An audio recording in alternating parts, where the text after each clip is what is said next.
design အိမ်အလားပိုင်းစိတ်ချမ်းသာဖို့စုလပိုင်း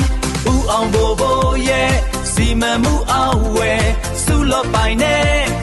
အိမ်မက်တွေဆောင်မယ်အားလုံးရဲ့အိမ်စုလဖိန်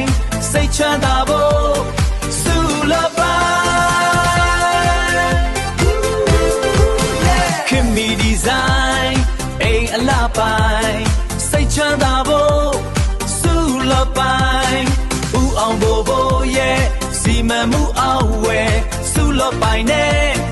အိမ်မက်တွေဆောင်မယ်အားလုံးရဲ့အိမ်